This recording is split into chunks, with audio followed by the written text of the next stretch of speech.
Welcome to my allotment in East Sussex for the 4th week of May. This is the episode which I failed to upload due to ignoring a software upgrade on my file conversion software, resulting in some of the clips not being accepted by YouTube. They were okay on iMovie, and not knowing which ones or how many, resulting in a re-edit and submission to YouTube.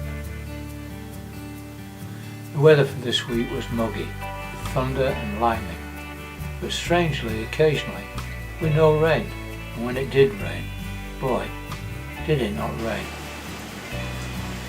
The main task this week was all about protecting my strawberries, which I've been nurturing for the last 9 months, because any time now they will be turning red, and unless protected, they will be gone. Soft fruits are a good cash crop for the allotment, and I don't mean to sell for a profit. I mean soft fruits at the supermarket are not cheap, and their flavour cannot match homegrown. Strawberries play an important role, and the savings made in growing one's own can easily pay for the allotment charges. I bought 12 plants 6 years ago and planted them at home in the garden. On these 12 plants I took runners and planted these in a 12x4 raised bed on the allotment, which now number about 40, and the type is Cambridge Favourite. There's no reason in buying Cambridge Favourite, only they are the most common variety. The main bed is simple hoops and netting, quickly erected, but must clear the gap between the hedge and the bed, because it's a definite bridge for mice, slugs and snails to access the netting. Normally I will compost this material, but it does contain a lot of brambles, so I'm bagging it and taking it to the recycling centre to be hot composted. Protection for the strawberries in the coffin bed is not so simple, and I decided to make a light, cheap but cheerful cold frame using as much recycled timber as possible. Subscribers may know my adage on taking measurements. Mistakes in carpentry are mainly due to the taking of measurements. You have heard measure twice, cut once. If measuring mistakes are occurring, then my advice is stop measuring. Here I'm just looking what I think is the height it should be and making a mark, and then transferring that mark onto the sheet of ply.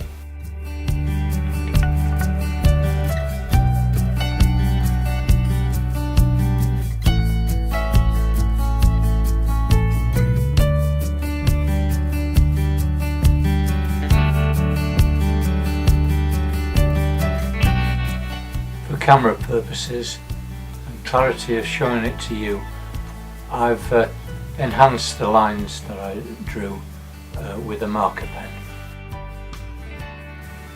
It's now a simple matter to transfer these dimensions to the bits of scrap wood, and you get an accurate frame.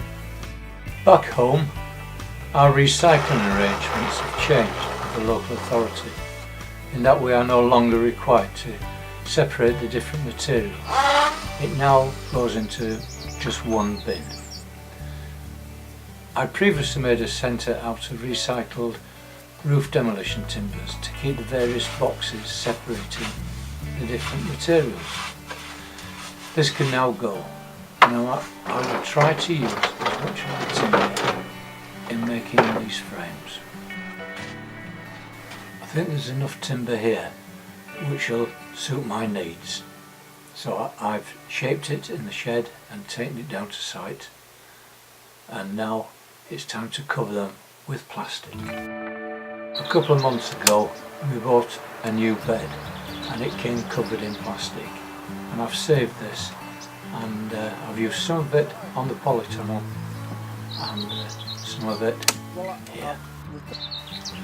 While you are watching me making this cold frame, I can take this opportunity to expand my thoughts on growing strawberries. There are pluses and minuses. Pluses are they're easy to grow, easy to propagate, making them cost effective, and the taste is fantastic. Minuses are they take up useful growing land. Growing only one type can give a crop for 4 weeks, and the bed is then not used for another 48 weeks. Therefore, this is the plan. Grow more varieties. An early season variety, a mid-season and a late season, and an ever-varying. Maybe alpine. Don't know, jury's still out on that one. Grow strawberries in troughs around the beds. Grow strawberries in towers using less ground space. Grow the strawberries on a shelf fixed to the retaining wall bed. That's the one supporting my main crop potatoes at the moment. And maybe double decked, or even triple decked. Is this fantasy? Lastly, grow strawberries in hanging baskets. Or how about gutters?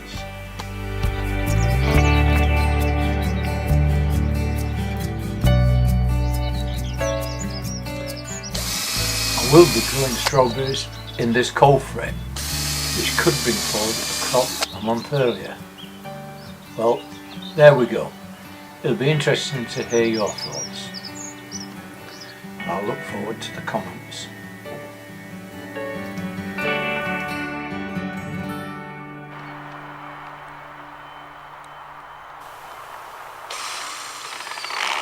This is where I spent approximately a £5 on timber.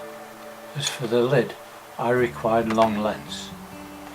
Did not use all of the timber, and I need some form of hinge and support. And for when autumn nears, I will also require a back to the cold frame, which I propose silver backed insulation. What is interesting with the strawberries planted in this coffin bed is the difference in growth to the exact same strawberries in the main strawberry bed. Same strawberries off the same runners, but more growth. The difference is the main bed is a dug bed with added compost, and the coffin bed is a no-dig lasagna. Now, is this an omen? The coffin bed to the right of this cold frame is planted with ever-bearing strawberry plants. It's supposed to be 12 in number, but I was short-delivered by 3 plants, and 3 plants gave up the ghost.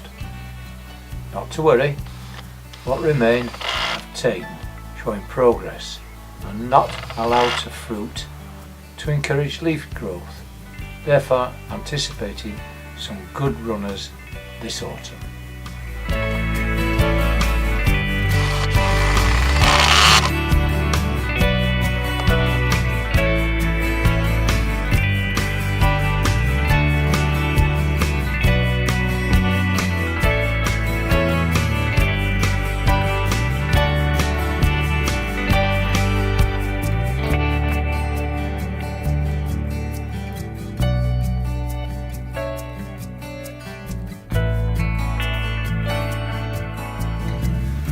This brings me to the end of this re-edit. Incidentally, in the re-editing process, I did find the offending clips, and I also reduced the length of the upload to my target of 10 minutes. Well, 10 minutes 2 seconds. But a re-edit I could well have done without, but there it is. Hope you got this far and consider it worthwhile, and if you did like it, a thumbs up would be nice. But please do comment, and don't forget to press the bell for notification on my next upload. So, until the next time, take care. Bye!